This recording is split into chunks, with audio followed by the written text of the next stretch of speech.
Welcome back to the War Room. We got an extra special, extra juicy episode today because we got the mega mock draft session as we lead up, and all roads are leading to July 13th, the MLB draft down in Atlanta, kicking off All-Star Week. Very exciting time for a lot of young ball players going from amateurs. Well, I guess with the NIL issues, we're not so much amateurs, but going from amateurs to professionals. Seifert, and thank you, David Seifert, for being on the show. But wanted to start off with something cool that I was able to experience the last week. I had my kids going out to take some batting practice, little dudes, right? We go over to the field. It's summertime, right? Baseball's there. And one of my favorite things going around field to field, what I love about baseball is just like the father-son aspect of it, being out on the field, getting after it. And I think most towns in the country in baseball areas, you have that one field where everybody goes, right? So each time I've taken my kids to this field, there's a batting cage, there's a dad and a son in there. Somebody's on the big field, right? The high school guys are doing some work over there. We head over to the little league field. It's all in the same complex, but gives me goosebumps thinking about just the baseball, like everybody, the community coming together. And then more specifically to the draft, where all this time in preparation of, hey, in diapers, starting to throw your ball. Am I going to be a righty or a lefty? Oh, my son, is he going to swing lefty? I'm not sure yet. I mean, I know I went to the doctor, like, when will I know if this guy can hit lefty?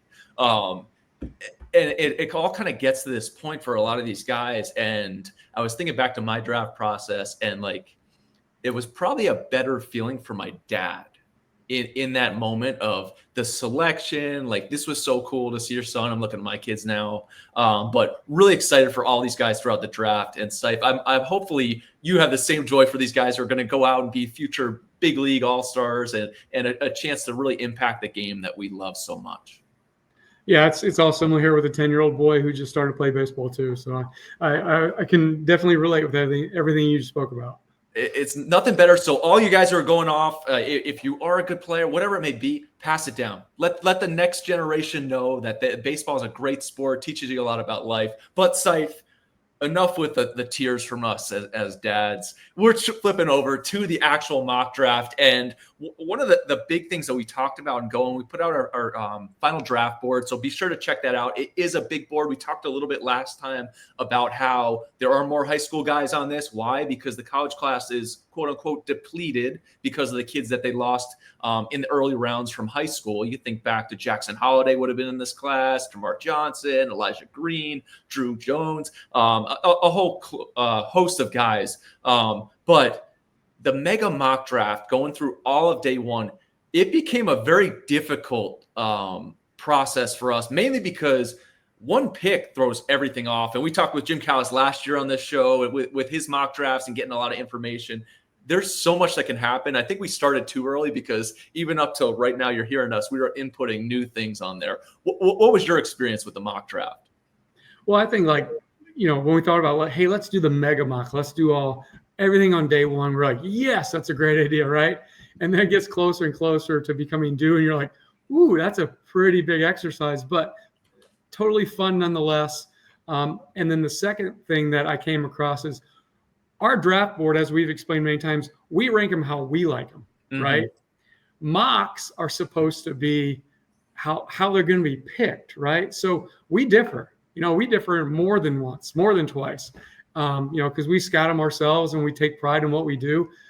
But when we're doing the mega mock, we kind of come back to the reality is like, well, the industry likes them here, and this is kind of where we need to pick them to look right. So we got to kind of balance our scouting acumen with like what the industry is going to do. Not saying we're better, but we just have a different idea, right? We scout, it's subjective, it's our opinion, and we want to put our guy here, whereas it might be better just to put the industry guy there. So that was the biggest. Once we got her going and got it all figured out and dealt with 105 guys, we put it together pretty good. And I think we got kind of a curveball thrown at us right just this week with Rizzo getting fired with the Nationals. They're picking at 1-1. Hey, there's some change coming, and the scouting department's staying intact for right now. But it is definitely a consideration of, hey, what impacts us now? We had Ethan Holiday for forever here. All of a sudden, Kate Anderson feels like a safer, maybe an easier pick. That's kind of what we went with. Is that how you viewed it? Yeah, I think so. I mean, I think it'd be tough for. I know the person who replaced Rizzo on the interim basis right now. He's been there a while. You know, he was a longtime assistant, what have you. But I think, you know, when you're picking 1-1, you're dealing with the owner to the agent, and in this case, you know, it's Boris as the agent, and they have a long history with that. Boris has a long history with that owner, and as you mentioned, I think before we were talking, Holiday and Anderson have the same agent, so it's, you know, a similar conversation maybe for a different player, but again, I just think in that case, new GM. The on-field manager really doesn't matter in this case, but I think you'd probably have a tendency just to go a little more conservative here. So I think that is kind of setting the conversations for maybe why we made a switch. I would expect, I mean, that'll be very much talked about in the broadcast. It has to be throughout the event because just the first pick sets things off. It sets us off in a different direction. What are the Nationals going to do? How do they want to plan for that second pick? Which, diving into the draft and realizing, like, oh, this team, the Mariners have the largest slot, or the largest bonus pool. The Rays are second, Angels, Nationals, then Orioles, Rockies in sixth. Those teams have money to spend. So all of a sudden you start stretching out the dollar and seeing that, hey, these first rounders, no, teams like the Yankees and Mets who are a little further down, the Dodgers who don't have a huge pool. The lowest pool is the Yankees at $5.3 million. I mean, they couldn't afford half of Kate Anderson this year or Holiday. So like those teams, hey, you're really, what are they going to do? Are they going to try to grab a bunch of $1 million guys? Are they going to try to marquee one big name that they can go after? And the entire process was something that really, for me to hone in, like, hey, this pick could be another first rounder, right? The Rockies' second pick, that's another first rounder. The Nationals' second pick is at like 48, 49. We'll go through it here in a second. That's another first rounder that a lot of teams don't have. So they have that luxury. The Guardians did a great job with the last year. They had a huge pool. They stretched it and continued to stretch it and continue to stretch it. I think they got all the way to around 9 or 10. I've talked about Chase Mobley going. I think they got about 1.5, but they were able to stretch that into like the 9th or 10th round. So, Seif, I know I always talk about all the accounting and the money and like, what could this team do here? But there were certain picks throughout where it was like, hey, this could be another big pick. I think the Giants pick earlier on, and then their second pick's like 85. All of a sudden, that 85th pick becomes a really big one. The Padres pick at 26. They don't pick again until like 95. Hey, what are they going to do with that second pick? They could extend things and push some guys in and go after a big upside high school guy. But without further ado, checking out this mega mock draft, as we are calling it, Seif, as I switch over here. Kind of color code it here to make it easy, just with a spreadsheet to kind of piece through, like we're on Twitch. Seif and I doing a little Call of Duty action here. But the Nationals 1-1, Kate Anderson. I mean, what say, like, if the National, is there a chance Kate Anderson's up in September? Or are we just like cruising to next year, All-Star break? Here comes Kate Anderson to go with All-Star Mackenzie Gore side by side. Yeah, I think if Kate Anderson wouldn't have pitched deep into the postseason, right, regional, supers, and then twice at the College World Series, I think you could see him being like Chris Sale was years ago, right? The Sox brought him up late in the year. He's in their pen, and then they convert him to a starter in the spring once the minor league season, spring training got going. I just think maybe the best play with Anderson, you know, especially he's already had Tommy John surgery. What, a senior in high school in 2022? I think it was like sophomore junior year. But anyway, go ahead. But anyway, it's in the past. I just think the smart play was pick him, you know, let him rest, get him on your strength program, get him on your throwing program. Just let him do his thing the rest of the summer. Maybe have him throw a few innings or instructs, and then you know, let him rest over the winter and freshen him back up and throw him out there as a starter, minor league starter. Maybe start him in Double-A, which he could just plug and play right in Double-A, and then just kind of go from there. And if he's up by All-Star break of 2026, you know, that's what you got. It's going on from one. I mean, two, we have Angels taking Jamie Arnold. It's this. I mean, there could be many picks going on here, right? We're sitting here watching it. The scouting staff for the Angels, scouting director could just be like laughing at, hey, we're not taking Jamie Arnold. We're going Doyle. We're going Holiday. We're going Willits. We're going Hernandez, Arquette, whoever it may be. Jamie Arnold, the Angels have attacked the pitching. How close is he to Kate Anderson with regards to timeline and getting to the Angels? I think it's a very similar timeline. I know I would take Anderson over Arnold, but Arnold's got the high ride fastball. He's got the sweep and breaker. He's got a good changeup. I mean, he's 3-pitch. He throws strikes. He's ready to roll too. So I think he's a plug and play. I think he's a quick mover to the big leagues. And I think that just fits what the Angels have done the past X season, at least 5, started with Detmer out of Louisville. So Detmer, excuse me. So I just think that's their thing now. It was Christian Moore last year. So he fits.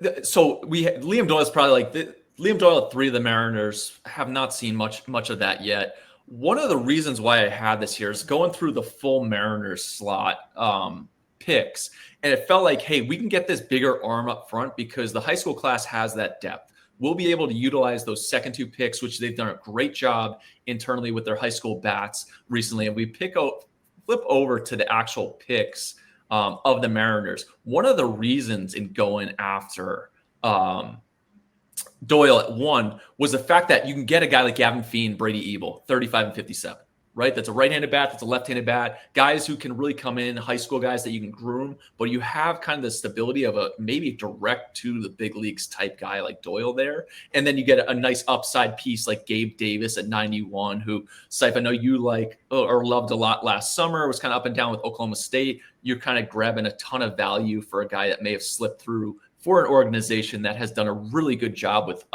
developing college pitchers. But just so you all out there are listening, that's kind of how we looked at it, right? This is a full draft here. So full day 1, Liam Doyle up front, we're kind of stamping we got a guy who's going to go to the big leagues, right? He could be in the big leagues tomorrow, maybe go to the bullpen. Would you say the same, Seif? Right. He's a little different than Anderson. I mean, Doyle did pitch in the postseason, but not as much, right? So he'll get a little rest. He'll go in the bullpen for the Mariners in the postseason. And, just be lights out. Just need to be another weapon and a piece. And back to your Gabe Davis. Gabe Davis, I had him late in first round, sup round, right there. That's where I had him in the preseason. Mm-hmm. He had some arm, I guess he did have an injury, but it wasn't surgical. Started the year, sat for 6-7 weeks, came back at the end. But yeah, he would be a potential, guy who's fallen almost 60 picks, and they get a steal for him at 91, I think is where their 3rd pick's at. But you set it up beautifully. I've always left the money to you. You're the money man here. So, whether it's high school, college, deal here, deal there, I leave that to you because you always do such a great job. Well, and the Mariners have the most of it, right? So you're going in, if you get a guy like Liam Doyle, you're going to pay full slot for him at 1-1. Those second 2 we talk about there, and it brings me over to kind of some of the other aspects of putting together this mock draft.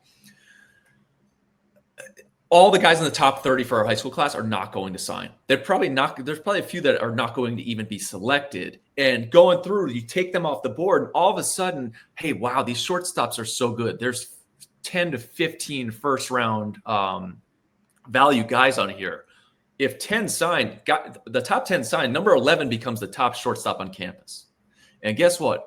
1 or 2 of those shortstops are going to be top 10 picks, if not the first overall pick in 3 years. So those are things that those kids are talking to their agents about, where we don't know what's going on with regards to signability, where they hold themselves, what they think is going to happen there. So we kind of had to say, hey, these guys were taken out of here. So when we're going through the mock draft, there's a reason why Cam Appenzeller's not in here. He goes to Tennessee. I think that True Schoolcraft, Cam Appenzeller, both Tennessee, big-time lefties. One of them gets to campus. It's just how I feel about it. And with what Frank Anderson's been able to do, it's quantifiably valuable to get to campus because they churn out first rounders. And you have a chance, especially as a lefty in the SEC, as we're going to see with Kate Anderson this year, a chance to be 1-1, which means taking $3 million this year versus taking 10, 11 million in 3 years. That's a huge investment for you and yourself. So those are some things to take into account when looking at this. I think LSU, with what they've been able to do, you look at Will Schmidt from last year, had a chance to be a first rounder, pulls his name out. We've already seen Omar Cerna, catcher out of the Houston area, big, powerful bat. Him and Kate Arambide in the middle of that order. We could see in a hurry, but what is LSU going to do? Can these guys get there? Brady Ebel is committed to LSU. He could very easily go to LSU in 3 years, kind of be one of those guys who's a top 10 pick, or the Mariners have enough money where they can actually offer something like this up. So again, Saif, these are mock drafts. So like one thing can change in a hurry. And one guy saying, no, I want 5 million versus yes, I want 2.5 million. That changes a lot of stuff. Looking towards like the on-campus for the exercise of what we did here, guys who we just said, hey, these guys are going to go to campus. Cam Appenzeller, CJ Gray, Caleb Barnett, an Alabama recruit who I think has a chance to really blow up on college. If he doesn't sign, he's got a chance to sign as well. Boston Kellner, Texas A&M, third baseman, shortstop, absolute winner, Uli Fernsler from Michigan, lefty who could definitely get drafted. TCU, frontline type lefty. Aiden West, NC State. Brandon Logan, outfielder, Notre Dame. Blaine Bullard, another switch-hitting outfielder. He's got a chance to go. All these guys have a chance to sign. For the purpose of this, that's why their names are not on here. He's an A&M recruit. Landon Harmon, right-handed pitcher, Mississippi State. John Stutzer, Florida State, dynamic athlete. Caden Crowell, a left-handed pitcher, Notre Dame. Dax Kilby, who I think he's probably got a chance to go in this draft. But another one for me, it's like if he goes to school, he goes to Clemson, he does his thing. Hey, we're looking at a top 5 pick. If he values himself in this, he's got the bat, the ball, he's got the frame, he's got the full profile for that type of stuff. And then Dean Moss, bat the ball guy. You start looking at guys like Derek Curiel, who had such a great freshman year. Dean Moss has some similarities to Derek Curiel. Does he go to school and try to elevate his draft stock? Just so everybody knows, Saif, I just had to get that out into the air that there are a reason why you won't see some of those names in here when scanning through. But Doyle at 3, then we go into the high school reigns. I kind of wrote it in our write-up here. The Rockies envisioning 07, win like 07, right? When you think of Matt Holliday with the team, kind of putting the team on his back, such a great squad. Troy Tulowitzki, Rockies, Ethan Holiday at 4. Eli Willits, the Cardinals, feels like a really nice pick for them coming in, switch hitting, dynamic guy. The way I wrote about it is like this could have been 1-1 next year. Kid who reclassed up very well, could have been 1-1 next year. You get him at the 5th pick. And then the Pirates, Seth Hernandez. Just a really strong start. And then the Marlins going to Ivar Arquette. Ivar Arquette I've seen anywhere in the top 7. I think as high as 3. Kind of feels like, what are the Mariners going to do? Is that kind of where you feel with him? I think there's some differing views on what the impact of the bat is and what the I'd say what the floor is of the bat. Yeah, I don't think there's any doubt. He plays shortstop for a while, and if he does get too big, too whatever, he goes to third base, and he's even better there, defensively. But there is a little swing and miss in the bat, not enough to keep him out of the top 10 overall picks. And I'm more comfortable where we have him around 7, but like you said, he goes high as 3 or 4. So, there's a lot to like with Arquette. And going through the draft and like talking with guys and just going through this exercise, what teams are going to want the safe college guy, right? Hey, we're just going to like get this college guy. Yeah, his ceiling might not be as high as some of these other high school guys, which it is a really talented shortstop class. Who is going to be willing to take the chance on those high school shortstops versus who wants to kind of get the safe college guy will really dictate a lot of this. I think Ike Irish at 10, that's assuming he actually gets there. Like that may not happen. Like if Ike Irish could go at 3 to the Mariners where they love this bat so much. They want to get this guy. We're going to value that. That could happen. Casey Cunningham, the Reds, kind of situates well into what we'll talk about with the rest of the Reds class with where they can be. And then Kyson Witherspoon, 8 to the Jays. Just kind of getting one of those big time arms feels like something that the Jays would be smiling at. Should it happen here? What about you there, Saif? Yeah, I agree. I mean, especially after they hit on Savage last year at 20 overall. Yep. Savage is already in Double A and he's dominating Double A. His last start was phenomenal. So he's fast tracking. And hate to compare Witherspoon with you, Savage, but like, hey, there's a comparison to be made, and Witherspoon is actually better. So all of a sudden you get 2 guys, 2 frontline guys for your major league rotation out of 2 successive years in the draft. That speaks pretty much volume. So I think that's going to be really enticing for the Blue Jays at number 8. And if you look, the Blue Jays pick at 8, and then they don't pick again until 81. That's a massive gap. So like there's not going to be a lot of big, especially college guys. There's not going to be a lot of impact talent or sure things at that point. So like getting that arm there, which is why we have Jordan Yost going to him, a talented Tampa area shortstop, the bat the ball. The Jays have really done a nice job with Florida prep products, especially shortstops. If you look in the I guess the long history of the Jays org. So like kind of that's a chance. He's a Florida recruit. We'll see if that happens. But I think having only those 2 picks is something the Jays have to consider. Like, what are we going to do with this? How can we stretch the dollar a little bit? Along those same lines, I think the 3rd round, you'll start to see a lot of the high school arms come off the board just based off where we're getting, what teams have money. Moving forward, though, Tyler Bremner to the A's. You and I, for the last month and a half, have kind of been talking about how excited a team was that his start to the season was not as strong. Now he finished strong. Like the last 3 outings are really good. We keep talking about the college national team, but for him to get to 11, NorCal, the A's doing a great job there, which is why stretching out to their 2nd pick, another NorCal product, Braden Jackson at 48, who, you know what? Does he get to campus? We'll see. Like I really think that he would have a chance to absolutely explode at Oregon. Should he get to campus and be considered as a top 10 pick because the bat's there. Not positive what the signability is, but it would make sense if they could get Bremner to probably save maybe a little bit of money, but we'll see. And then to add Jackson with a really nice first day for the A's who have done similar stuff. If you think about it, Henry Bolte was a guy kind of similar to Braden Jackson. Jackson a little more polished than Bolte had it at the same time, but Bolte's done really well. I'm curious to see what the A's will do.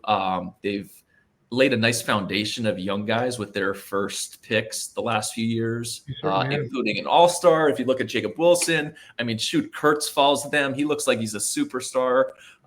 So a lot of good stuff that the A's can do. The Rangers, JoJo Parker, who has exploded up boards, guy we've loved. Shout out to Knights Nation and the guys in Louisiana, Mississippi, the whole Gulf. But Super 60, All-American, just continue to rise. The bat to ball, love the adjustments he's made. I think the Rangers have done a really good job of attacking those athletic guys like that. So grabbing him here would make a lot of sense. Adding to it where I think we had a little fun with it. They could also get Jacob Parker at 84. So bring both brothers in to kind of work together. And then Dean Curley at 52 kind of fits that mold of physical left side guys who the impact power may be on the way. And so talk to me a little bit about the draft softs. Do you anticipate any of them going back to school? Curley's one of those guys who I think coming in, we thought he had a chance to be maybe a top 25 pick if he could explode through the season. Didn't happen for him. What would you say, any draft soft guys that we might see back on campus? I do think we will see some, obviously. The ones I don't think we'll see would be guys, the obvious guys, right? Like Cade Anderson. We haven't talked yet about Luke Stevenson, the catcher from North Carolina, but he's going to go high enough. Maybe not where the preseason thought he would go, or at least where we thought he'd go in the preseason, but he'll go in the top 30 picks. Charles Davlin, the Canadian left fielder now at Arkansas, he's going to go high enough, and he should take the money. But my questions are like, will they be able to pay enough for Dean Curley? Like Dean Curley was a first rounder going into, no matter where you look, he was a first rounder. Defensively, he really fell off the second half, had some struggles at the plate that he recovered from. But now he's down around pick 50, right? Like, is that going to be enough? If it is, he's going to be an overpay. Where does the new NIL money come into play, right? Because that's all brand new in a different version this year. Guys like Henry Ford, Trey Phelps, especially Trent Carraway, James Ellwanger, those guys all had a round and a half of fall to their game, to where they were preseason predicted. So once you get that amount kind of in your head in the preseason, you're probably kind of stuck in that mode, right? Like that's just natural. No fault against them. That's just kind of where you're at. But again, will the NIL pay enough money to buy those guys out? Now, I wouldn't expect any of those guys that I just mentioned to return to school. I just think it's way too risky. I think if you're a draft eligible soft and you're getting close to the money you want, sign, because history is not on your side. So if we flash back to 2024 draft, right? We had Harrison Didowick, top 3, top 4 rounder. He assumingly wanted more, right? Mm-hmm. Well, he's not even a top 10 round talent as his performance dictated this year, right? So that hasn't worked out in his favor. Jalen Flores from Texas, another guy, he's worth less now than he was a year ago. Zach Stewart from Missouri State, the outfielder, he was a 3rd or 4th round talent. He fell. He's transferring to Arkansas, had a rough year at Missouri State, so he'll be at Arkansas for his senior year. Anthony Silva, TCU shortstop, he's further fallen. The one guy, the only guy in my memory and what I can put together that has similar value, maybe a little less, but you can say similar. I really like him. I think he has the same value, but I think the industry values him a little less because he's an older junior now, is Colby Shelton. I like Colby Shelton a lot. Left-handed hitting shortstop with better than plus power, right? Some people say he's not going to stay at shortstop. So what? He's still a left-handed hitting middle infielder with better than plus raw power, and those guys play. He hit 371 this year, so it's not like he can't get back to his power. I just think he over-adjusted. He flattened his swing too much from the lift and the loft that had him hit 45 home runs his freshman and sophomore year combined, right? So, so if you even go back to further, I know I'm rambling here a little bit, but the sophomore eligibles last year, who did sign, right? Cam Smith made a really good decision, right? Mm-hmm. Gerangelo, you're going to have to say his last name because I'm a butcher. Right. He made a good decision. Malcolm Moore, Stanford, Dylan Dreiling with Tennessee, Jared Thomas at Texas. Those guys are all doing really well too, by the way. Yeah, most of these guys are doing really well. Dakota Jordan is outperforming his 4th round, right? Austin Overham, Connor Foley, right-hander from Indiana, Eli Serrano, the bat from NC State. So those guys did, and those guys were more 2nd, 3rd rounders, soft eligibles. They did sign. So the long answer, to make it a little bit longer to your question, is I do expect most of the sophomore eligibles to sign. The guys that I'm still wishy-washy are kind of like more under radar guys like Luke Dotson, right? The left-handed pitcher. I think where he's now, he was at Mississippi State. Where's he at now? Texas. Yeah. And Tony Himon is a shortstop. He was at Miami his freshman year, Central Florida, I believe, this past year. Will he go? Will the money be enough? Jacob McCombs, outfielder from, I believe, Irvine. Aiden Teal, Virginia, right? He was at Virginia. Now he's going to Mississippi State with the coach. So, and then he's now injured, but Peyton Prescott was hitting 102 at the end of the year. He's going to have Tommy John at Florida State. Will he just take the money and go into pro ball? Will team do his rehab and get him going? Because he's got value. So there are those 5 that, hey, what's going to turn out to us? Because especially in Peyton Prescott's situation, right?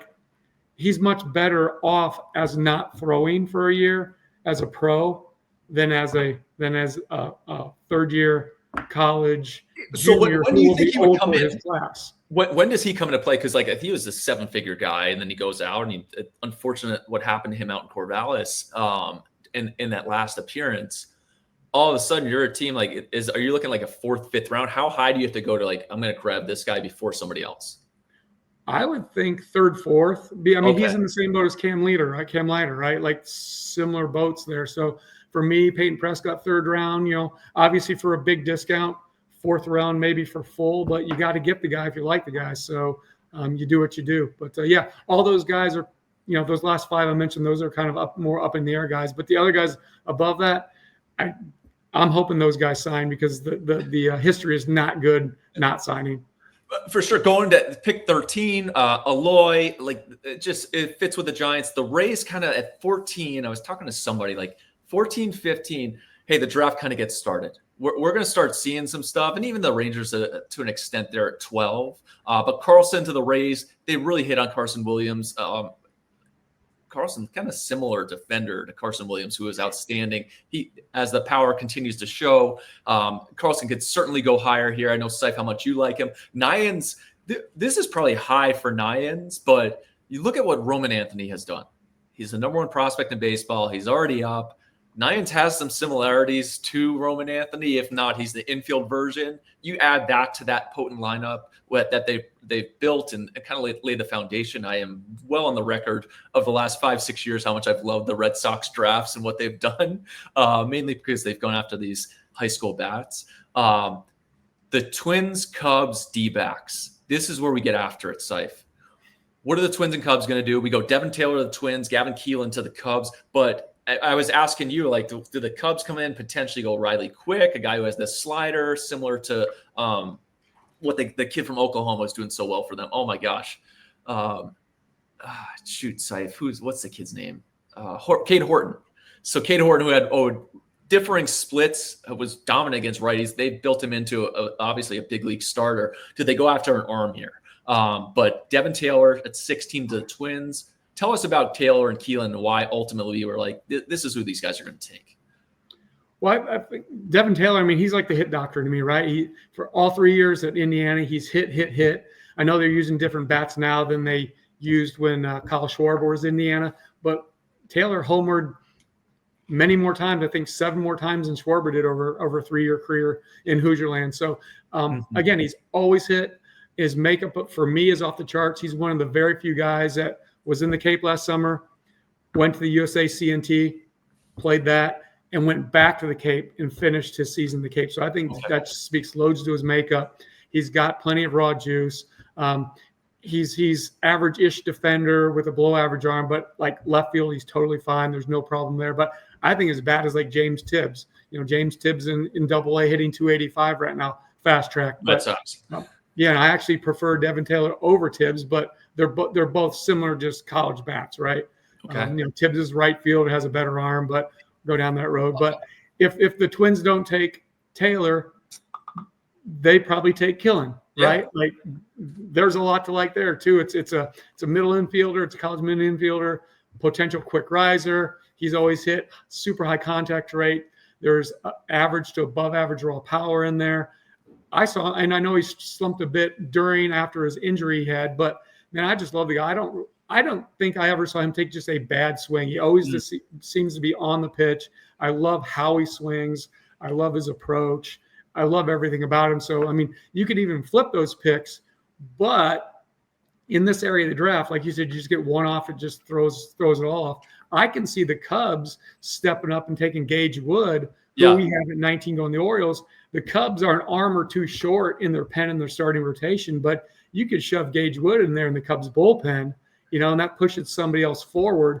And you got Gage Wood as a shutdown closer because this is a Cubs team this year that has playoff aspirations. I mean, they should be in the playoffs. And now all of a sudden you got a guy with a whiff fastball and just a whiff breaking ball, 2-pitch weapons out of your bullpen. So that's instant big league roster right there. And the way that we kind of went after the Cubs, it were a lot of instant guys. So you have Gavin Keelan, JD Thompson at 56. Like, I don't know if JD Thompson's getting to 56, but if he did throughout our mock, and that guy can get some whiffs in the zone, left-handed arm, like that is very valuable. Pico Khan, who could come in, another starter to add to that Cubs. This is a really nice first day, all college guys. And then going back to the Twins, after they take Devin Taylor, Ethan Petrie hits the ball hard, big physical frame, has a chance to really jump up, kind of got hurt towards the end of the season. Cape Cod MVP who hit with power and high contact rates last summer. Yeah, I mean, how can you go wrong there? So those are two really nice pieces, which allows them to go after an upside high school lefty, South Jersey kid who was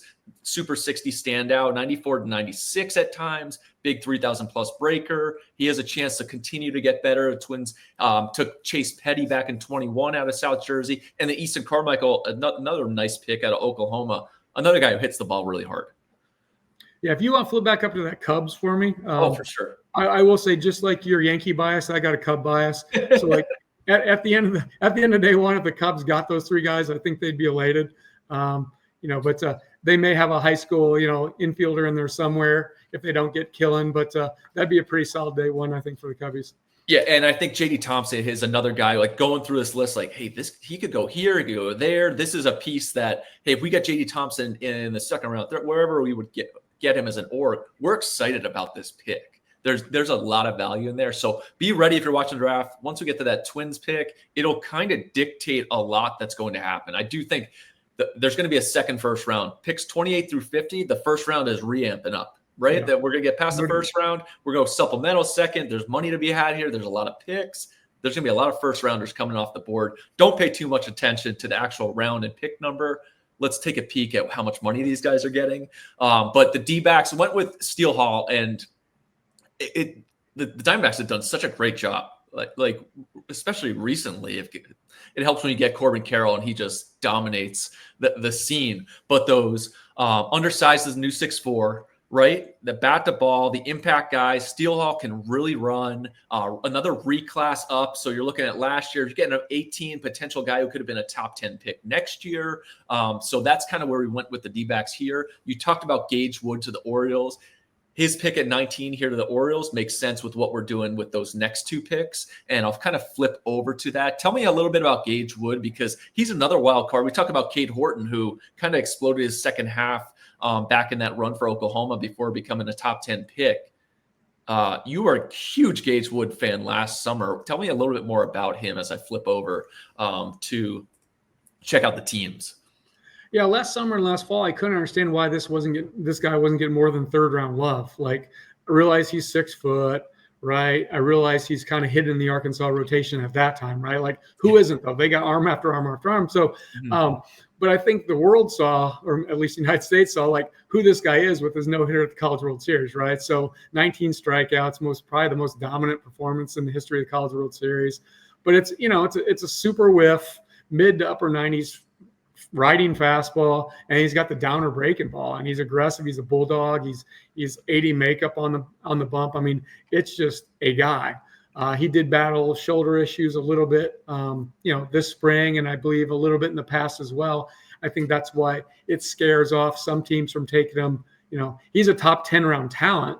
Yeah. But that's why he has fallen a little bit to the Orioles, and for the Orioles to take him here, it makes a lot of sense. I mean, what do they lack? I mean, gosh, they have the 4th worst ERA right now in the major leagues. And if you want to cure that in a hurry, get a guy that's quickly to the big leagues, and that's Gage Wood. And they've done such a good job with position players of bringing them along. They have such a great crew. It's almost like, hey, maybe we go get an arm here. But although you look at the next pick at 30, another essential first rounder, Sean Gamble, who's a high school infielder, IMG, originally from Iowa. I was talking to you about him, about scouting the tools and actually scouting versus reporting, because Sean Gamble kind of went on a little bit of a roller coaster at times. Like, what are the swing decisions like? Is he going to swing and miss? Like those were things that were brought up a ton.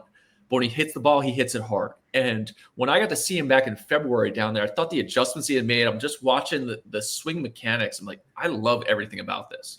His timing's there, the stretch, he controls the forward movement. I think there's going to be more power here, which the Orioles have done a good job of helping to develop.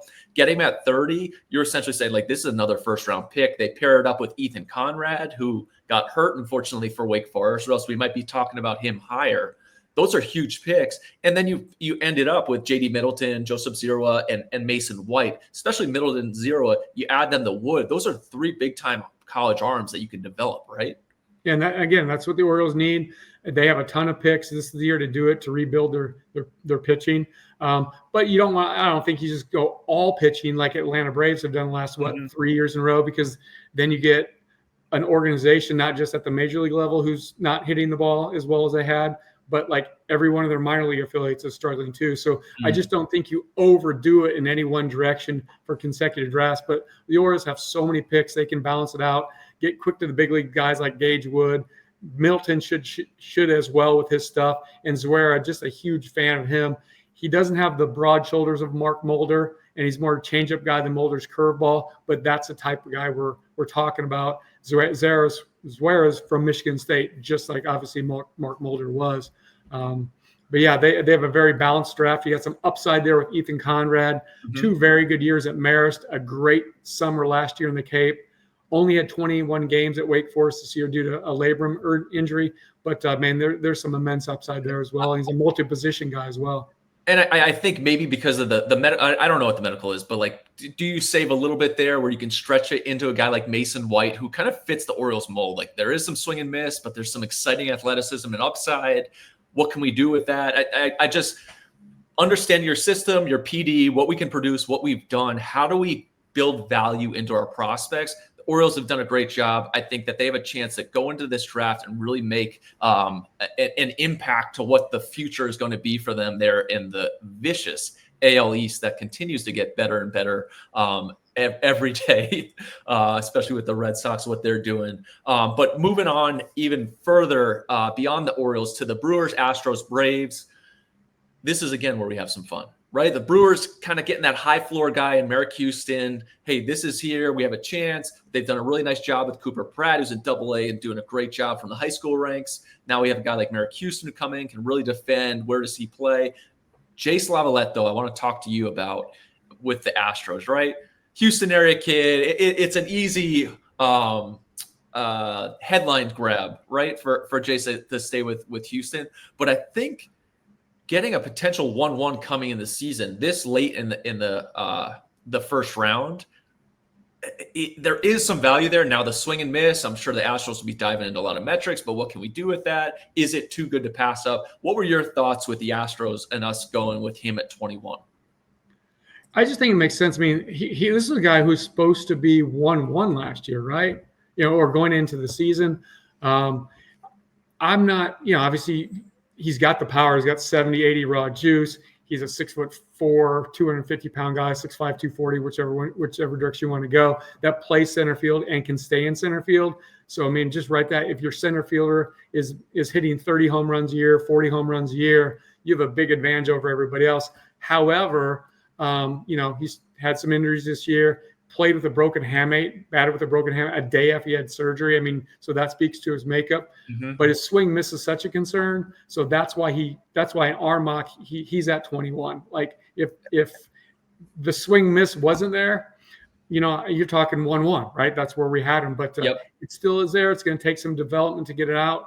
But that's what Houston offers. Houston has always had really good player development, and he's a Houston area kid. So to the Astros at 21 we go. And they're picking at 21, then not again till 95, which you're just not going to get that type of talent that late in the draft. So you really kind of have to me, attack the upside of what we can get with this guy. Huge pick there. Elwanger, another Houston area kid that we went with at 95, but big arm. He's a draft soft too, right, Saif?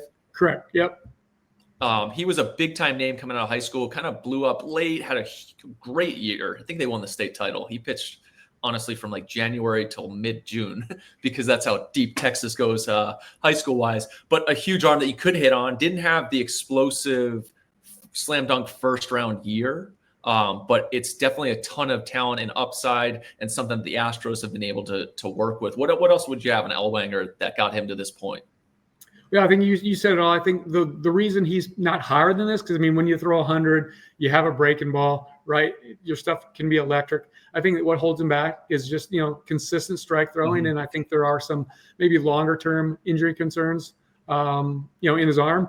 But we're not doctors and what have you. But I think that's why he kind of falls to this third-round area where we're at now. But super talented guy. If you hit on him, he stays healthy. You got a frontline closer, or maybe, just that hard throwing mid-rotation guy that maybe walks a little too many and never really – he's got ace stuff. He just doesn't have ace strike throwing ability, right? But, yeah, either way you go, you're getting a pretty good arm here in the third round. You're getting whiffs there for sure. Braves going with Daniel Pierce, local product. The Braves do such a good job with that. We've talked almost ad nauseum the last 2 weeks. I've been blown away by Daniel Pierce and his interviews and just but I will say, Saif, one of the things we went with for the Braves was attacking hitters. Yes. Right. That was a big deal for us. And let's shoot over to what we did with the Braves and their 3 picks on day one. Daniel Pierce, obviously local product at pick 22, shortstop, can really pick it. Max Ballou, who got injured, would probably be much higher than this. This would probably be an overpay at 60, would you think? Yeah, I think this would be an overpay at 60, but at the same time, that's kind of between, starting the season, recovering from a sickness. I think it was pneumonia, I believe is what he's recovering from. And then, he was in and out of the lineup. I got the chance to see him right out of the gates when he was still recovering from the illness, but before he got injured. But, man, he looked really good at Global Life. It's a 60 arm. It's an above-average runner. It's a strong frame. It's plus raw power. There's some swing and miss in there that he's got to get out of there. But yeah, he would be, he'd instant guy if they can just develop him a little bit, but strong pick for the Braves who need hitting. And then getting Murph Gray at 96, another guy who was kind of a buzzy name coming into the season, right after last summer. Oh, Murph Gray. I'm hearing a lot about that. To get him there, if he's still on the board, would be a really big haul for the Braves. And you put together a nice day one, you're feeling confident, and then you go attack day two. Yeah, he was kind of the hitter version on the West Coast of Tyler Bremner, right? Gray just kind of started slow. So you kind of lose track of him, right? Because he kind of sliding down a little bit. But then he picks it back up, and then I have flashbacks to what he did in the Cape last summer, which was very strong. And then he just finished super strong at Fresno State. So he may go a little higher than 96, and the Braves won't get that bat there. But man, if they could get him there, that would be a tremendous 3 picks for the Bravos. Yeah, we were talking a little bit about that was a great job. Great job. We had a great Braves draft in our mock, right? Like we're dictating where these guys are going. Like we know what they're going to sign for. But the Royals, another plan, right? The Riley Quick's still on the board. College arm. They think there's some upside. You talked about his metrics where it's kind of like the sinker slider. I still think that the Royals can do some stuff with that where you can go into a PD and kind of find out like maybe we can advance some things. But does he have a chance to like really jump once he gets into the system and kind of get even better? Yeah, I really believe so. I mean, I don't know how analytical the Royals are, but I do know how scouting they are. Uh-huh. And I just admire because they're still traditional in the sense that they just scout. Like they find players and they scout. And I just point to over the winter. I think I went to either February, March free agent workout here at a local indoor place. And there were plenty of arms. And there was a 22-year-old who had been released once from pro ball. He was touching 101. And it was just all area scouts. I don't think there were any cross checkers there. And I'm just observing, right? Next thing you know, the Royals area guy gets on his cell phone, comes back in and signs that kid on the spot to a contract. And that doesn't happen anymore these days because you usually got to run it up this poll and that poll and that poll and get 7 signatures initialized to just sign a player for, I don't even sign for probably $1,000, right? Because he had already been released. But he signed it. He literally signed the contract on a weight bench. That was part of this. Was this a physical copy, or we were talking iPad where he's using his finger to sign a contract? I saw some signing going on. So it was just like, to me, that's impressive. But that just speaks to like, man, they go see good players and they sign them. They don't have to run it up the hierarchy 7 times and lose out on good players. And so Riley Quick, he's a power sinker slider guy, right? So he doesn't have these fancy analytics where his strikeout rate is X, and his whiff rate is Y. Like Riley Pint was a Kansas City area guy. I'm dating myself here, but Riley Quick is just like, hey, let's go get her done, right? Let's just pound the sinker and slice the slider and get guys out. And that's what he done. So I think he's a really good fit for the Royals at 23. And if you continue down their draft list, like they're getting, Johnny Slawinski way better than me. So the way we look at like getting Quick, like huge upside, starter profile, Slawinski, got to get the lefty in there, right? You got to get the lefty in for the Royals here. One of the best movers in the class, had an outstanding year, prep baseball All-American. I think his upside is immense. You kind of look at what David Shields has done with who the Royals took last year to Pennsylvania. Johnny's stuff is beyond David Shields, but has similar athleticism. So I'm excited about him. That's why a big reason why he's very high on our board. I think this makes sense once you get into that 28 to 40 range for a guy like Johnny Slawinski. So they're going to have to grab him here. 61. I don't know if Colby Shelton gets there, but we added that bat to get kind of I just get professional hitter vibes from Colby Shelton, especially the way you talk about him. And then you add Chase Shores, who throws 100. Do you develop better spin with him? Can you get even more value? And then Ben Jacobs, who you love coming in from the summer, who kind of slipped down here. But again, we talk about like another lefty to work with for the Royals and a guy who has had some success, can really spin the baseball, get some whiffs. You put together a really nice class here.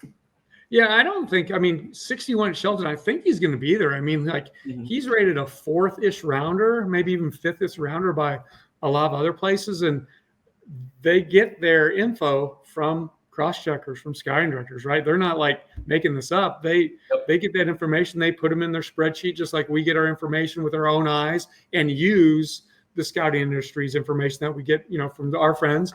And we combine them and we put them where we like them. But I mean, to me, if you got Shelton at 61, I think that's very reasonable. And I love Colby Shelton. We talked about him earlier. I know he was sophomore eligible last year. We spoke about him. I just think the guy showed the aptitude and the ability to adjust his swing. He just over adjusted it. And he's going to go. He was a 250 hitter as a sophomore. He hit 371 this year.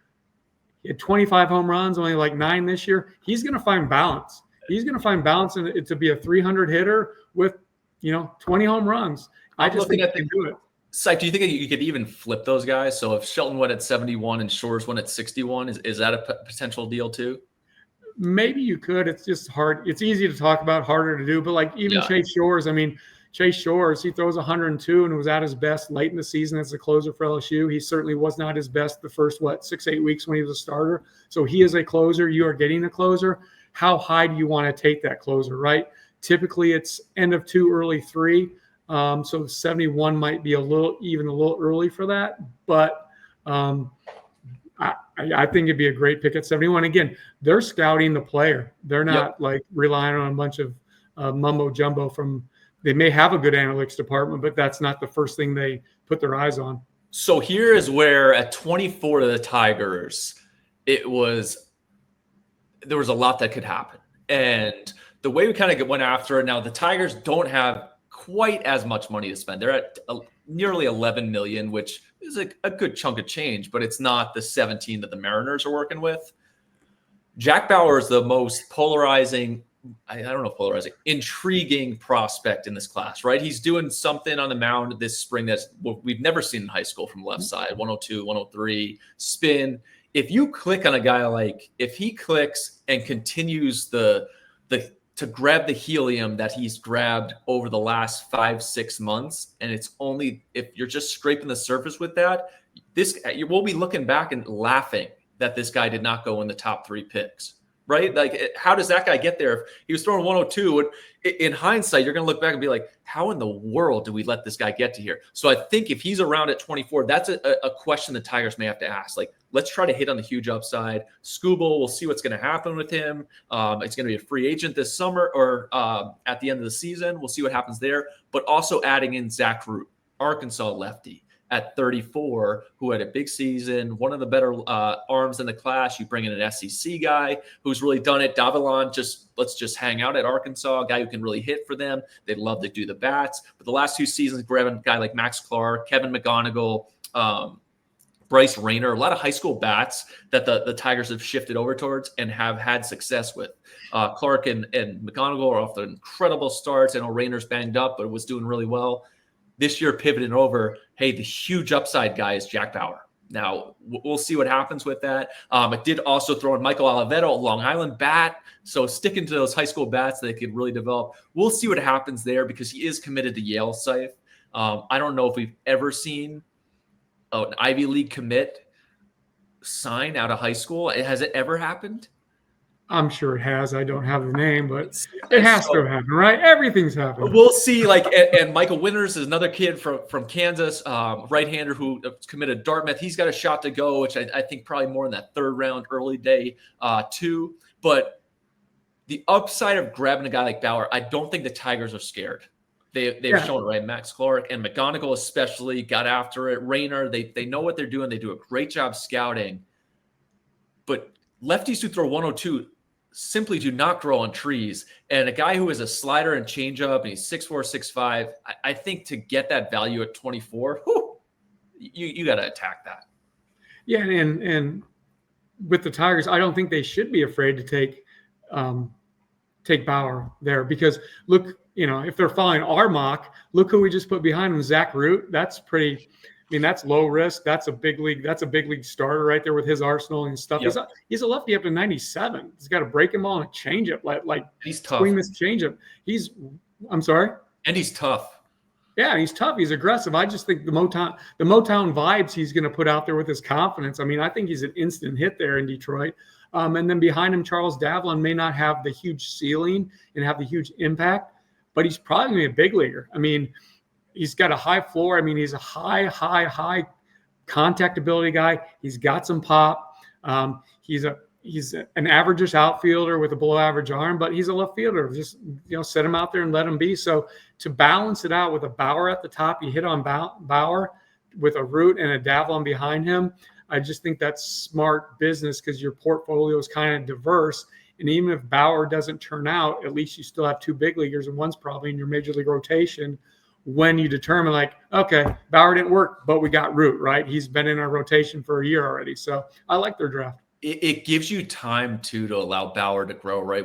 Root's going to probably be pushed along much quicker, especially with his SEC pedigree. But as grabbing him at 24 ties into the fact that, hey, we have McKenzie and Slawinski, 2 high school lefties coming off the board at 27, 28. So Bauer will probably not be there for that next pick to the Tigers, although we'll see what his asking price is, because we talked about at the top of the show, right? Those collegiate lefties are all coming off the board with our first 3 picks. So if you fast forward 3 years, we're going to find some lefties in this 25 class who are going to shoot up boards in the next draft. But looking at the Padres with Summerhill at 25, he's still on the board, right? And we're the huge upside, the impact. We'll see where he can go. Him and then the Phillies with Hammond to me, Hammond could go anywhere from 15 to 30, I think. But you look at what Aiden Miller's done for the Phillies. Hammond has some similarities to that. Probably not quite as actually, I shouldn't say that. Very, very similar to Aiden Miller. So put him out there. And then the Guardians with Briggs McKenzie. We'll talk about their full picks because they have a few of them. But getting that prep lefty who can come in and be a starter for them, the profile there. Talk a little bit about the Padres at 25 because with Summerhill, because they won't pick again until, let me see, is it 95? 99. And we went with Brandon Shannon, or prep righty out of Illinois, who has some explosive stuff. And I think that Brandon Shannon could end up being one of the more special arms in this class, especially if they get him at pick 99. But talk about Summerhill a little bit. Yeah, I mean, I think anytime you go in day one with only 2 picks and your highest pick is 25th overall, and then you don't pick again like 70 some picks later, so I guess 74 on my math, it's not gonna be all roses that day, right? But you just go best available. Summerhill at 25 is kind of a little slide. I kind of get the feeling that's kind of where it's going a little bit, not out of the first round slide, but maybe not like top 12, top 10, 15, in that area. But I think the Padres would be super, super pleased with Summerhill. He's a long-bodied, rangy guy, tons of ceiling, athletic. He's got high contact rates. The power hasn't really showed up yet. I kind of got to get my arms around like why he's playing right field. But Aaron Walton, who I love talking about, was the Wildcat center fielder. So I can see why they did shift him over to right, but he is projected to become a major league center fielder with developing power. He's got the hit tool, he's got the run tool, he's got the throw tool, and he's got the defend tool. So, when you can get an everyday big league, potentially an everyday big leaguer in center field with five tools with your 25th pick, that's a pretty good start to your day, even though if you only have 1 pick after that.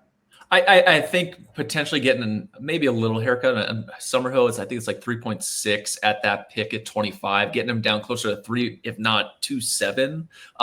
Trying to save that money to extend into the 3rd round on day 2 beyond just Shannon, who will probably take a little bit more, will take more than what pick 99's allotted. Then the Phillies, Hammond with that first pick, which I mean, last year they split the picks up. They go after the high school outfielders, did a nice job there. Hammond, just an absolute winner, can attack the ball. Again, I talked about the Aiden Miller similarities. Cade Obermuller kind of balances the portfolio, right? We're talking about a lefty who I was actually at Rutgers talking to some of the guys at an event. They were saying this Obermuller kid just dominated us. So that helped with that. But Seif, I know you've seen Obermuller a lot. And then Pete Kusau, who from Wisconsin was a huge Super 60 winner, had a big year. The arm action's a little bit funky, so I think it may scare off some guys, but the stuff is there. The pitch profiles, the arsenal, he's got multiple pitches that he already can work with.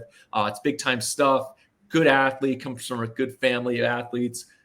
Pick 100, probably a little rich, depending on rich in the sense of they're going to have to clear up some money, right? He's not going to take nothing. And he's a guy who, if he got to campus at Louisville, we'd be eyeing him as a potential first rounder in 3 years. So that's something to consider here with, hey, this was probably a push. And Seif was probably yelling at me like, really? Do you think this guy's going this late? Like, come on, shooter. Be a little smarter. Live in the real world one time.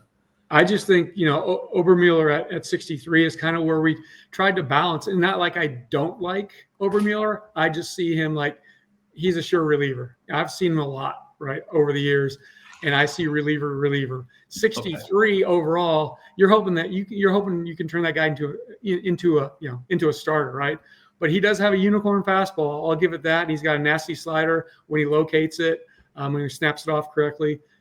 Worst case, you get a late inning bullpen piece from the left side, kind of a Josh Hader-ish type of guy.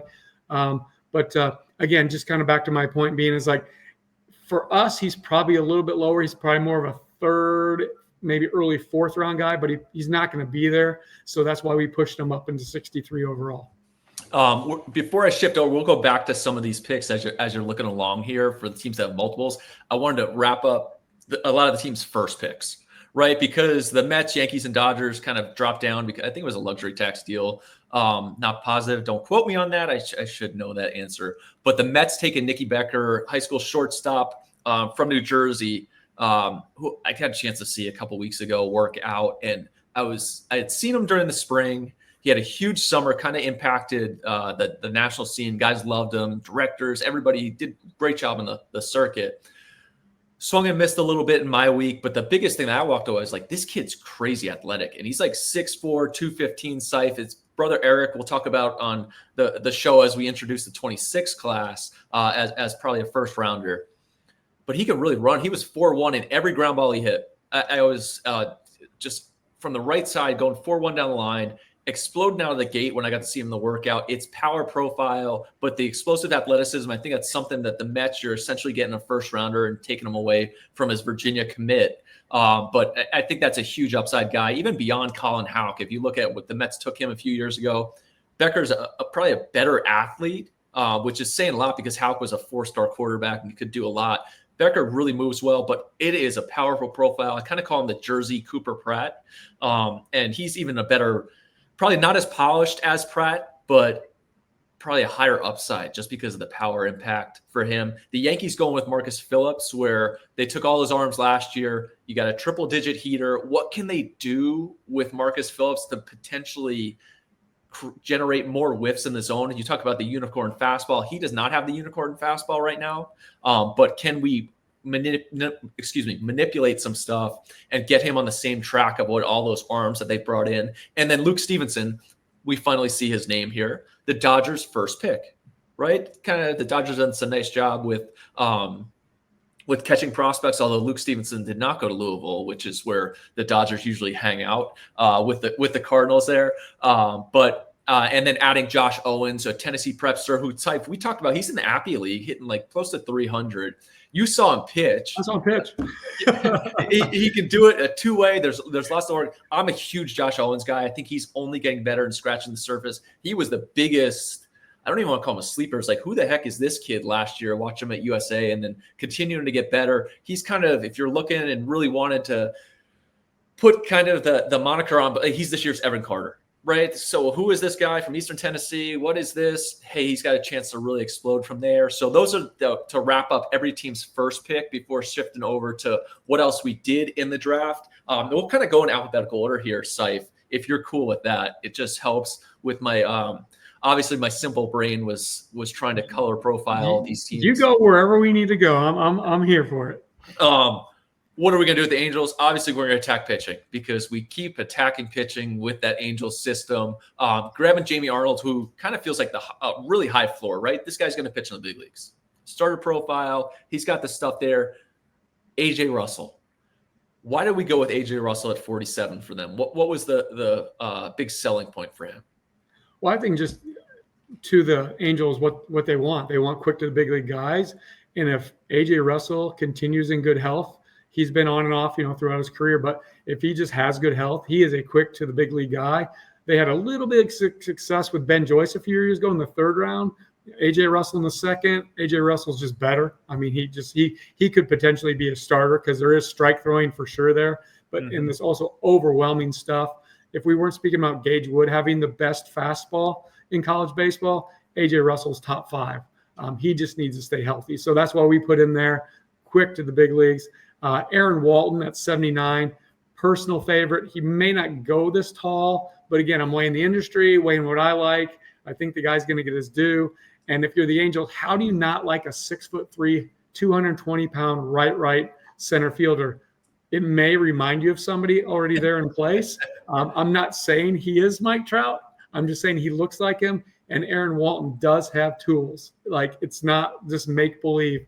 He is a strong, tall dude who can run, throw, has power, and he proved he can hit for average. So there's a lot to like. And what do you got on Curly? Oh, you know me. I've loved Curly. I've loved Curly. You talking Dean Curly for the Rangers? No, Brian Curly. Brian Curly. Oh, I'm sorry. I was like, all right. So you threw off the graphic. You threw my brain off too quick there. There you go. I'll give you. Thank you. Curly. I mean, gosh, as a reliever early in the year for the Bulldogs for Georgia, he was throwing 100 with a plus slider. They shifted him to the rotation. I don't think he ever peaked at 100 again. It was 98, right? Like, so do you want a 2-pitch starter that's 96 to 98 with a nasty slider, or do you want to throw him in your pen as a quick mover? Again, as a quick mover, 100 with a plus slider. So pick your poison. He's a good one, and he's a guy that I don't say came out of nowhere, but he's a guy that I think transferred from Virginia Tech. Tell me if my school's wrong. 1 year in Georgia. Increased velocity, sharpened up his stuff. Now he's going to come out of there a 3rd rounder, probably 4th at worst. A lot to like there as well. They'll go 109 and 140 on day 2 as well. I think they'll have a chance to stretch some stuff. So be ready. Recruiting classes, you are on the hot seat a little bit with the Angels because they'll be able to take some chances even beyond. You look at Caden Dana, 11 through 20. They may be attacking some of those high school guys as they have done in the past. Astros, we talked about already with those 2 picks up top. A's, we did the same thing. Jack said that pick 48 in general feels like a second first rounder. They could attack. I mean, Cruz Schoolcraft will be in the mix here because they're going to have the cash to get a guy like a big lefty who's going to warrant being paid like that. So look for that to potentially happen. We talked about the Jays, Braves. We did the same thing. Brewers, lots of picks. So what do? We have a diverse portfolio. Merrick Houston, kind of the high floor, lower ceiling guy. Fisher, absolutely rakes, going after that bat, guys who can impact the ball. The Brewers have done that a ton and had some success. Tatum Gray, huge Super 60 standout, switch hitter, hits the ball hard. They've had that success. The Eric Batantes, the entire Brewers draft class, they've done a really good job of balancing things. Reed Worley the same way. They've gotten these prep arms, especially right-handers, done a great job with them. Reed Worley can really spin the baseball, has 4 pitch profiles, can really differentiate, does a really nice job, posted throughout the last year. I think he's got a lot of value there. And then you add in kind of an SEC professional hitter type, Luke Hill, there to end up day 1. And you're looking at, hey, Brewers, nice job. Yeah, for me, that's a very well-balanced. There's not a ton of ceiling Houston, ton of ceiling Fisher, but then you go get it with Gray, you go get it with Worley, and then you finish your day by basically Luke Hill. At that point when we were doing this, he was just the best college hitter that we thought was on the board. So that's where we thought he should go, and that's kind of where the industry puts him as well. So a really nice 5-pick day for the Brewers. It balances nice. I think those picks, 59 and 68, even 32 to an extent, like those high school guys can differ, and there could be some money moved around. We're going to look at the Cardinals here, get Willits, Lodice, and like Ty Peoples could come into the mix there, 59, 68. I think he's in that. Another 2-time prep baseball All-American, as I try to make this look more visually appealing to me so I can differentiate the college and high school guys. Willits, you got Lodice, who had a huge year, brings in another really talented, athletic college bat. Ty Peoples, similar. Cardinals, I'm thinking back, who was the kid from, oh my gosh, played with him? Cardinals took probably back in 2011, Charlie Tilson. Chicago kid. Yep. Some Charlie Tilson to Ty Peoples, probably a little more impact to Ty Peoples' power, more speed to Tilson. And then you get Colin Yeaman, who had such a great year, has just continued to climb from the JUCO ranks to Irvine. He may only be getting started. We could look back and be like, he was one of the steals of the draft. But what say you about this? I mean, we really went after the position players with the Cardinals here. Yeah, and I really like from the college side too. I mean, I know Paul DeYoung is Paul DeYoung, but Lodice has that potential to become that, right? And so does Yeaman. So I just like the 2 college guys they got there. They fit perfectly, developing that shortstop even more. They both have a little bit of juice, just like DeYoung. So in Lodice is even more similar to DeYoung, where they're 20% strikeout guys, right? Their junior year. So Oh, wow. the Cardinals showed they could develop that as well. So I think both those guys are really good fits. There you go. We've talked about the Cubbies going after those college guys. D-back Steelhall, go and get a potential top 10 pick from 2026. But you balance it with Caden Bodine, who, I mean, he could go anywhere from what 18 to 30 maybe if we got him at 29 here. But it depends what the team and the clubs value it. Do we want that safe guy who's going to be a cornerstone, rock behind the plate, switch hitter? He goes here at 29, then 92, Dean Livingston, prep right-hander, who's just some big stuff, but also ultra-athletic. They could also go with their college guy there, but the D-backs doing that, I'm sure they'll have some fun on day 2 because they've been doing such a great job. Dodgers, Stevenson, getting to 40. We'll see what they do with the finances of that. Stevenson can obviously go earlier, Seif, Right. I would think. But this is the Dodgers' first pick, so consider that. Josh Owens, we talked about. Lucas Franco along the same lines. Left-handed bat, Houston area kid, caught some helium throughout this spring and over the last year. He was once a top 10 kid in the class for us, where I thought he had a chance to he had that profile and that high ceiling to get to. Dodgers have done a great job with that. And then sticking in the Tulane family, roll wave, Michael Lombardi, who can really spin the baseball, gets that right in the fastball, big downer breaking ball. Former two-way, who's probably going to shift over to, I would think, a PO with the Dodgers. But what do the Dodgers do? They grab some metrics. Okay, you're a future all-star. So shout out to the Green Wave coming in there to the Dodgers. What do you have on Lombardi, Seif? Yeah, I mean, you said it all. It's not converted, but two-way guy. But towards the end of the year, he was just pitching only. I mean, how many guys come out of the outfield and then throw, 42 innings and strike out 73 against only 21 walks and post a 2.14 ERA. So, it's a multi-pitch guy. You're thinking a lot of two-way guys, they put in the game like, oh yeah, he looks like a position player pitching. Now Lombardi looks like a polished pitcher. Somebody's been throwing his whole life, and he has at Tulane. I mean, he's thrown 30, 40 innings every year, but he's got the look of a starter, and it's all there for him just to set down the bat and go to the mound full time and be a dude. There you go. And then the Giants, we talked about Aloy at 13. If I'm looking at pick 13, it's $5.5 million. I think Aloy probably gets full slot, but is there a chance that maybe they get him down to 5 because they're not working with that much, the Giants. They only have 8.4. And the picks, like the 13 and then 85. The second pick for me I'll make it. The Giants pick at 85 is my most intriguing pick of the draft. Like, what are they going to do there? Are they going to attack a first rounder? Are they going to get somebody and push them down? I mean, I was even entertaining like a guy like Sean Gamble at 85. We talk about Walker Martin was a huge overpay a couple years. Colorado prep kid. I would say Gamble's way ahead of Walker Martin with regards to polish right now. And then even the bat from the left side, probably a similar athlete, if not, again, a more polished one.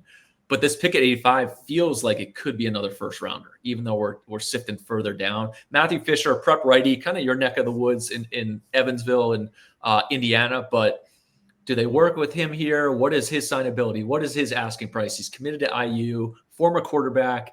Didn't have the complete explosive spring that would have pushed him into maybe the back half of the first round, but a guy who still warrants that starter upside, did not play quite as much baseball with all the football action, which is a reason we have him here. Anyway, Cardinals pick, or the Giants pick at 85, massive pick, massive implications to the whole draft. Guardians have so much fun stretching the dollar, and I swear, Seif, it's one of my favorite parts of following the draft is the Guardians just stock up. They do such a great job in player development. They have a great scouting organization. They do a really good job there getting on the board. Briggs McKenzie, you got a chance to see at our All-American game last year. Another guy who was a former top 10 prospect in this class of 2025. Had a little minor foot injury at curtailed it a little bit, and then he explodes back onto the scene. It's a starter profile. I think the makeup really helps him. Grabbing him at 27, you're not getting him at 64, right? He's going to be taken. There's a lot of teams that are coming in for these prep lefties. If that's somebody that you've identified on this level, you have to go out and get him now, because Henry Ford, who is he committed to Tennessee now? Yes. Which Tennessee, we'll see what happens because he may go to school. Maybe they're going to pay him off. But as Seif told us, he should probably try to sign based on the historical aspect. We'll see what happens because it is fun wearing those unis. Tony's got some great, those blacks with the gray, the orange pops. You're in Omaha. There's a lot of good stuff that comes into being at Tennessee. But Henry Ford grabbing a bat like that, who get here? Kane Kepley, who another guy polarizing. Could he go in the 30s? Does he go here? If he is around, I think the Guardians are going to absolutely jump at the chance to get this guy. Bat to ball, really controls the zone well, plus defender in the outfield. Not the biggest guy, but brings a lot to the diamond. Not so much power, which at pick 70, we have a guy who does bring some power to the table, right? Brandon Compton. Talk about him a little bit. I mean, there's a lot of them. He was probably, when I left the Cape last summer, he was probably my favorite guy. You know, I saw them all. I mean, I saw Devin Taylor. I wouldn't say, I guess, let me back up a little bit. I wouldn't say I liked him more than Devin Taylor, but Compton certainly impressed me. He does strike out a little bit too much, but he did show, and I think I heard the balls were wound pretty tight at the Major League draft combine, but he was swatting them like 118, 119, like Aaron Judge-esque with a wood bat. So he does have juice. I think his best juice was like 115 during the college season. So there's plus raw power. He's an adequate defender in left field. Okay. He's going to hold his own out there, be fine. He's got the arm strength. He's a former pitcher at Arizona State, but he hits for a high average. He slugs it. But there is some swing and miss in there as well. But definitely a favorite. He fits there. We may have given the Guardians one too many college outfielders, but I think it has a nice balance where Henry Ford has a little bit of both. Kepley, high contact, not as much power. And Compton, a lot of power, needs to improve his contact. But I do like how we balance it, even though we gave him 3 college outfielders right there in 7 picks. Well, those guys were just hanging there. They could not take them. But Frank Carone, I had Frank Carone kind of in the – I think they may be able to get 2 lefties if they wanted to from the high school prep ranks, but ended it with Ty Harvey, who – one of the more athletic backstops, another Florida recruit. So we'll see what happens with the pull of the SEC there, but ultra athletic. I would have him beyond Nick Montgomery, who got about $1 million last year from the catching ranks, a Southern California kid. Harvey really, I think, will be an intriguing guy to follow throughout this draft. Shifting over to the Mariners in my neck of the woods out here. Shout out to the big dumper and his 35 jacks currently. Liam Doyle at 1. We talked about Fiend and Ebel.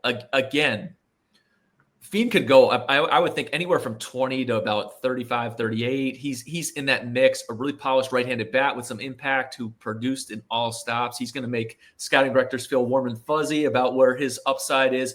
Ebel, one of, if not the best prep eye in the class, super patient, lots of walks on the books. He's one of the younger guys who won't turn 18 until after the draft.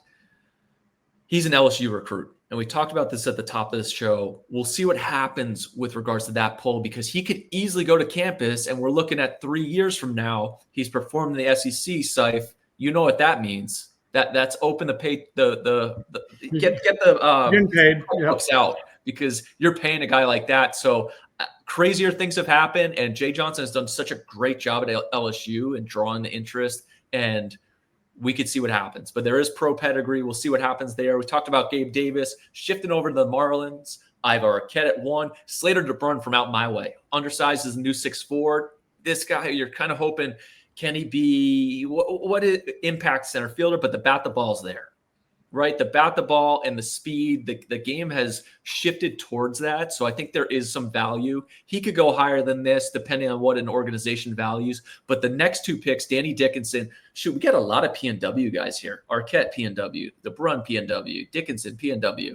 I guess I have a bias, but Dickinson, just a little bit. But I mean, you can't deny it. Dickinson with a professional hitter pedigree, where DeBrun may be lower floor, higher ceiling. We're gonna have to see. There might be a little more risk there. Dickinson's gonna hit, and that'll make you feel good as a scouting director. No, we can send this guy up to AA. He's gonna take good at bats, and he's gonna have a chance to do it. And then you follow it with Max Williams. Talk a little bit about Dickinson and Williams and why that helps this set of 4 guys on day 1.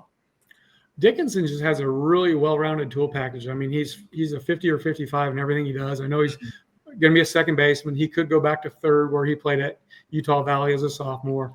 But my thing with him is you got to love the makeup.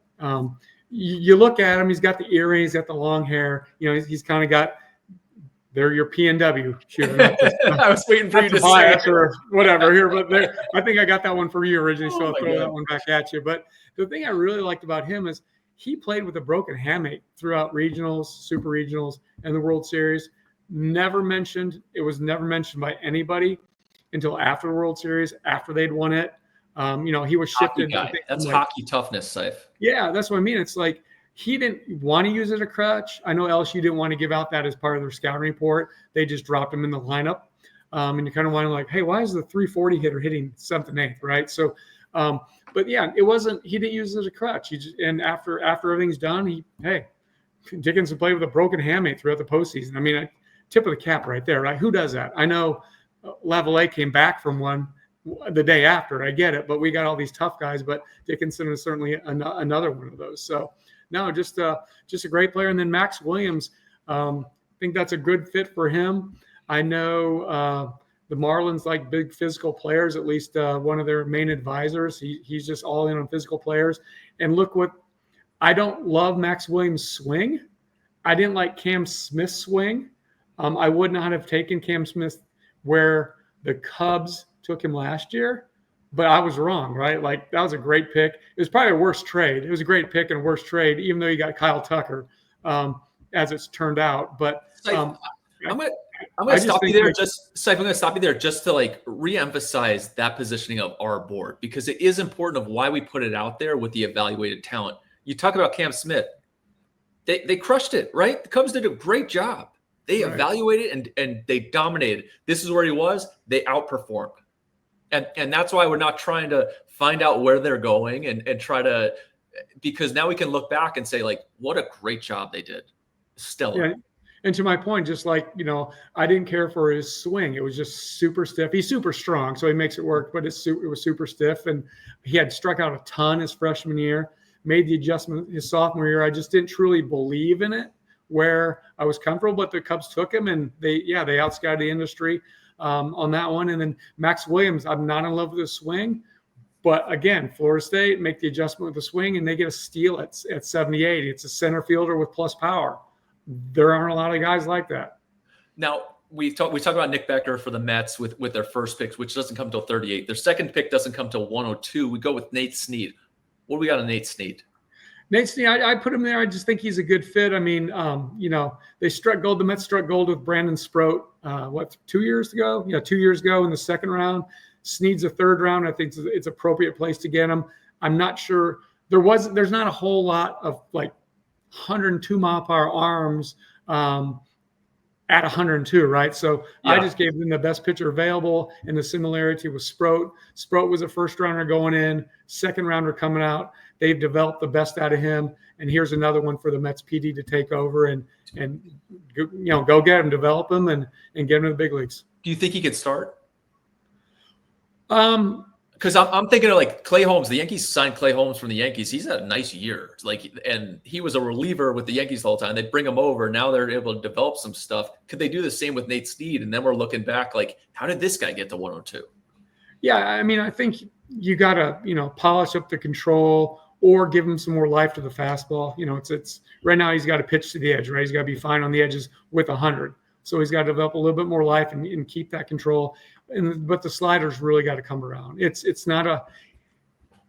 can be average, but at the end of the day, all your notes is probably any given game. It's probably you're going to write, it's a 40-45. So he's got a ways to go to become a 2 or even hopefully a 3-pitch starter. I would just stick him in the bullpen and just let him go to work and get him there quick and let him overpower guys. Awesome. Moving on to the Nationals, Cade Anderson, obviously at 1-1 for us.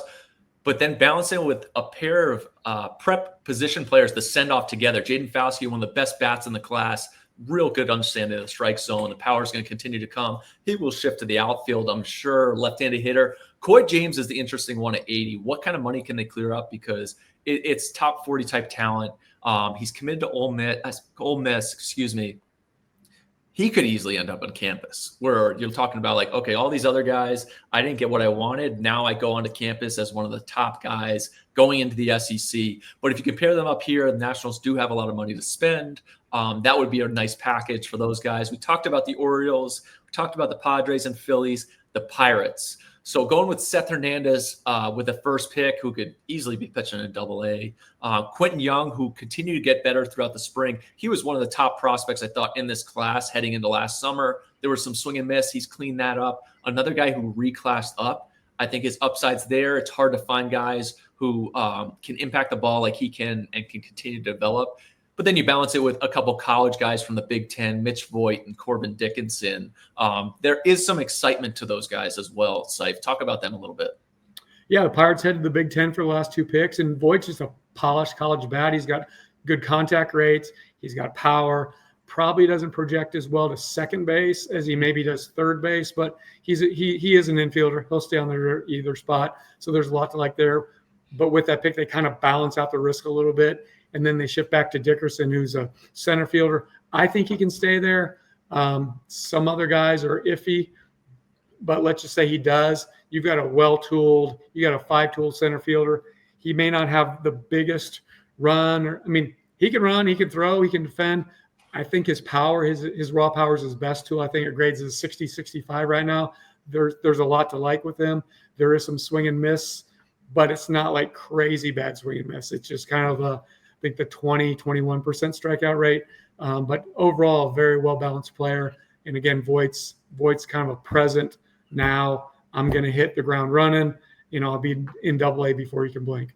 I'll be curious to see, too. I think the the Pirates, they've done a good job of going after some prep arms with those later day one picks. I'm looking at 73 and 82. I think Aaron Walton, we had some discussions here for 50. Depends what happens at 6, right? If they go with a college guy, all of a sudden we attack a little bit more high school at 50 and 73.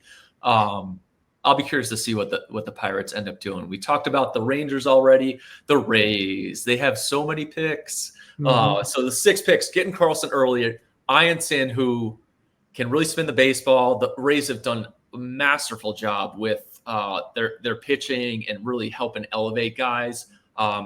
High school version, Angel Cervantes, a 2-time prep baseball All-American. He's going to pitch in the bigs. He's just an absolute baller.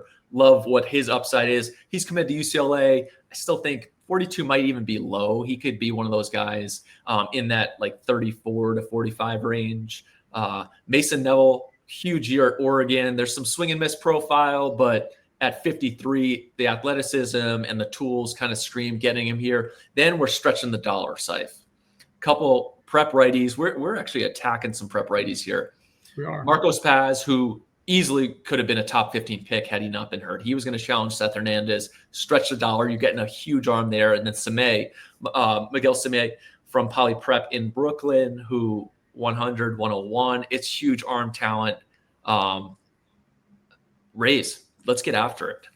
Yeah, nice mix. Ianson can spin it 2 different breakers, and he's going to spin it at where they're this year in Steinbrenner, or if they go back to the Trop next year, or if they find some other location, he'll be able to spin it anywhere he wants. And I'm with you on Neville. There's big swing and miss. It actually kind of profiles as a platoon guy, but at least he's left-handed hitting. He's on the better side of that platoon. And then I saw Sime. Sorry, I butchered it. I just saw him last week at the Draft League All-Star game against the Cape, and he was up to 101, and a lot to like there.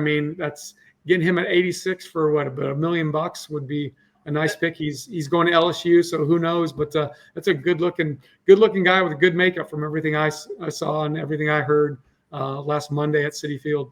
Even looking at this here, like the Cervantes pick at 32 or at 42, you could start looking at some prep position players as well in that range, because they'll have the money to stretch. And if you're getting Paz and you have some deal potentially worked out off the record, maybe you shy away from another prep righty, because we do have 3 in here. But for these purposes, that's where we're at. The Red Sox, we talked about Nyans having those Roman Anthony similarities on the infield. Going to 33, Patrick Forbes, electric fastball. He seems like, hey, maybe there's some risk here, but it is high upside because it's explosive athleticism on the mound with that fastball. Pairing it up with your Cal Bap guy, it's Dumesnil. How do you say his name? Dumesnil. Dumasnil. So those two college guys to kind of balance the Nyans high school aspect, and then Tate Salvacine, who had a huge summer last year, great spring, impacts the baseball for how wiry he is. It's surprising, but he's another really good piece that the Red Sox have done a nice job with. But talk about Forbes a little bit, because I think having Forbes at 33 really helped to get Nyans at 15. Yeah, if Forbes clicks, I mean, he's got an electric fastball. He'll flash you a plus slider, also throws a cutter occasionally, but he's a converted guy. He was a two-way guy. Now he strictly pitched his junior year at Louisville. But I mean, if he hits, he's a middle rotation electric starter, maybe even a 2 if it all comes together, because he's super athletic as well. And he's gonna make fever pitch seem low key. So they're in Fenway, but and if he doesn't hit, he's a back end reliever. I mean, he has the plus, like I said, the plus electric fastball already.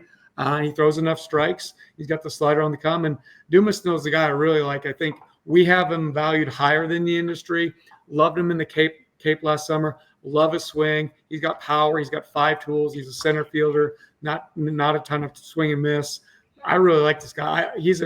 He and Aaron Walton are the two that I was kind of, I don't say question myself. I like my evaluations. I'm confident in them, but like, why aren't they higher? Those guys have everything we're looking for. They even have the right body type, right? So I really, really like him at 75 for the Red Sox. So it's the Red Sox. The Reds, Case and Cunningham in the top spot, paired with Aaron Watson, one of the higher upside right-handers in the class. The Reds have done a great job with those arms. Again, I think Watson's only scratching the surface. I loved what he did to end the year, really elevate him. 51 ultimately could be way too low for a guy like that. If there's some value there and you think that he's not going to get back to your 3rd pick, he may go higher than that. But this is a good – Go ahead. In fairness, too, there might be a little too much risk there, too, right? When you go high school, injured college guy that hasn't pitched in a year and a half, there might be a little too much risk. So if I found a weakness in our mock here, but it's about the right range where he's going to go, and it all fits. It's a man.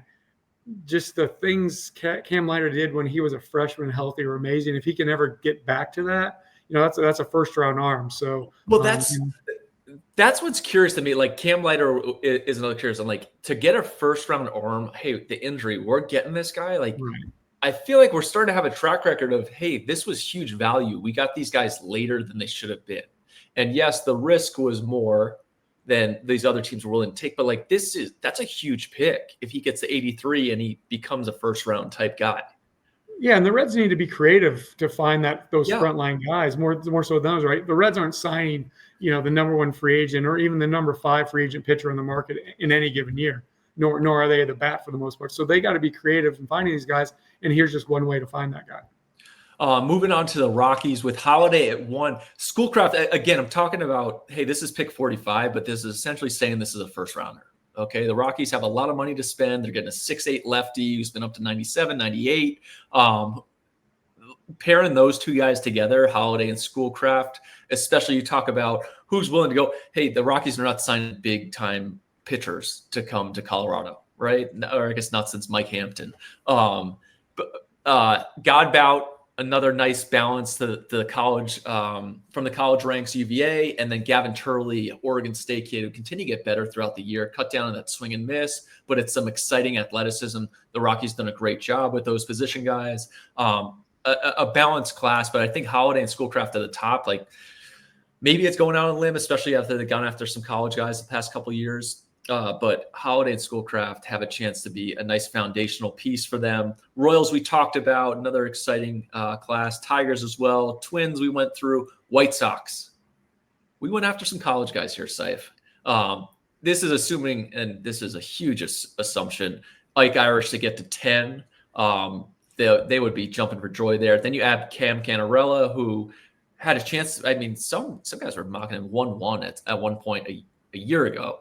And then Jared Spencer with an injury. Maybe they're continuing to stretch the dollar on a senior sign from a guy who had a great start to the year for UT.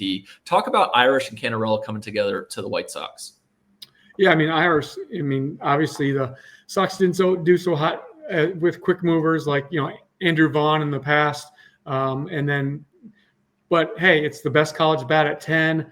the White Sox need help. They need help now, need help quickly. So that's why they got Irish and Canarella, exciting center fielder from Clemson, below average raw power, 55, 60 runner underway, below average arm. But, man, just the excitability, the hitability. Canarella would be a real good pick there for 44. And like you said, like this was a first rounder coming into the season. I hate to say he's still coming back from his injury, but he had, that held him back as a sophomore when he mostly DH'd and didn't steal many bases, but he's still kind of building back up. I believe it was a shoulder. And then Jared Spencer, the well-known story on him. Indiana State as a junior, went to Texas as a senior. His velo increased 4 or 5 miles per hour. His slider got even more nasty. He was a first-round name that we were hearing about halfway through the spring, but he broke down. But that'd be a really good, quick move-in pickup for them once he got healthy. So, help in a hurry to the south side. You probably save a little money there with Spencer and use it for your 4th rounder. Maybe there's a high school guy out there. But at least you have that flexibility, right? So, overall balanced class right there, in a good one with 3 college picks. Yeah, and especially Spencer, they've done a nice job with the lefties, bringing another one in. We'll see how he recovers, but having those guys up top and then probably going after a high school guy on day 2. The Yankees, we talked about Marcus Phillips, trying to build that triple-digit arsenal as a starter. Jared Jones, sticking in the SEC, big, powerful bat, some swing and miss, but also some huge power coming out of the SEC at LSU, pairing up the Yankees' only 2 picks on day 1. Yeah, it'd be tough. And just how some of the smaller market teams, like the Reds, they got to be more creative to acquire that frontline talent. Well, the Yankees, the Dodgers, they can take some risks. So, there's risk in Marcus Phillips with the fastball shape, but he's got outstanding spin rate. So at least you're working with something, right? Yes. He's competitive. There's a big body. It's 6'4", 240. It's a big man, strong arm, up to 101, 102. Jared Jones, Mark McGwire Jr., right? Like, he looks like him. He hits like him. He's got power off the charts. There is some risk there with the swing and miss, although he didn't show much of it against the hanging sliders at the College World Series. But they took another guy, Spencer Jones from Vanderbilt, a couple years ago, and thought he was the next great power hitter. He's kind of stalled with the strikeout rate there in Double-A. But heck, give Jared Jones another chance because they can take some risks. They can afford these guys maybe to not work out and still be just fine with the big club. Well, there you have it. Mega mock draft from the War Room here in Prep Baseball's Draft HQ. We will politely probably throw away this mock draft as we head to Sunday and the first, let's say the 3rd pick comes on the board because it all goes out the window once we start finding out the signability and as the names come up. But for all your information, be sure to check us out. Seif and I will be live with the War Room, some coverage coming at you with a pre-show, and then again after the first round for the rest of the night. It's going to be a lot of fun, Seif. I can't wait. And heading back to the top of the show, exciting times for these kids and their families. It's going to be outstanding. And shoot, with what's happened especially the last couple of years, we're going to see a lot of these guys impacting big league rosters in a hurry. So count on all of us. Sunday, full coverage, Sunday and Monday, July 13th and 14th of the Major League Baseball draft. And until next time and draft day, we will see each and every one of you at the ballpark.